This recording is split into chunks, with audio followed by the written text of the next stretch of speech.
మన అమ్మవారు మమ్మల్ని అందరినీ ఇంతవరకు చల్లగానే చూశారు. ఇక ముందని కూడా మీతో సహా అందరినీ చల్లగా ఆశీర్వదించాలి. ఈ కార్యక్రమానికి సహకరించిన ప్రతి అధికారిని కూడా నా ధన్యవాదాలు తెలుపుకుంటా ఉన్నాం. వారిలో కూడా అధికారులు కూడా భక్తులు ఉంటారు. సహకరించిన ప్రతి ఒక్కరికి కూడా మా ధన్యవాదాలు తెలుపుకుంటా ఉన్నా.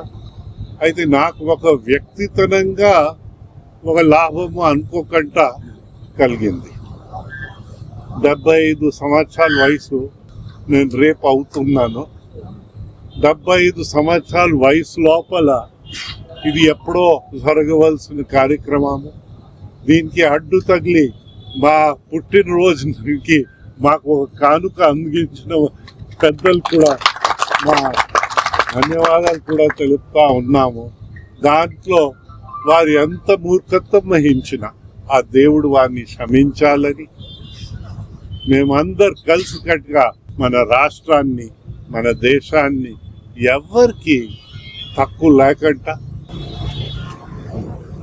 ఏ మతమైనా అపచారాలు లేకుండా, ఎందైతే గతంలో మనం అపచారాలు చూస్తున్నాం, మన లడ్డూల్లో ఎంత కంగాలైందో అని వింటా ఉన్నాము.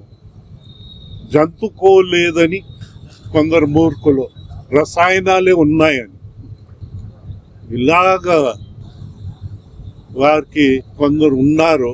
మనకు అందరికీ ఇబ్బంది. ఇంకొక మూర్ఖత్వం చూసాం.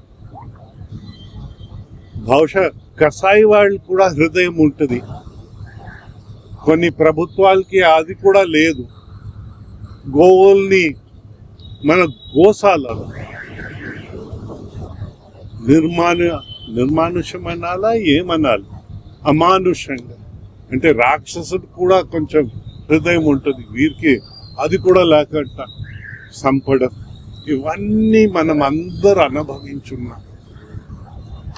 మనకి ఆ బాధ నుంచి మన అందరినీ తప్పించుకోవాలని ఆ తల్లిని నేను ప్రార్థిస్తూ, మంచికి ప్రోత్సహించండి అని ఇంకోసారి ప్రార్థిస్తూ, మేము ఇక అడ్డు వచ్చే వాళ్ళందరికీ క్షమించమని వారందరి తరఫున కూడా తల్లిని కోరుతూ మీకు అందరికీ నా నమస్కారాలు. మాకున్న దీన్ని మేము ఎప్పుడు బస్సులో తగ్గించము కాబట్టి అది వారి విజ్ఞతకు వదిలేస్తున్నాము.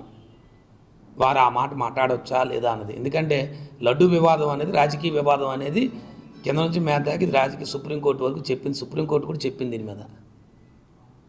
కాబట్టి మరి రాజకీయ మాటల్ని వారు ఎలాగా కోట్ చేశారన్నది మరి వారి విజ్ఞతకు వదిలేస్తాం. మాకున్న దీన్ని మేము ఎప్పుడు బస్సులో తగ్గించము కాబట్టి అది వారి విజ్ఞతకు వదిలేస్తున్నాము. వారు ఆ మాట మాట్లాడవచ్చా లేదా అన్నది. ఎందుకంటే లడ్డు వివాదం అనేది రాజకీయ వివాదం అనేది కింద నుంచి మీద దాకా ఇది రాజకీయ సుప్రీంకోర్టు వరకు చెప్పింది. సుప్రీంకోర్టు కూడా చెప్పింది దీని మీద.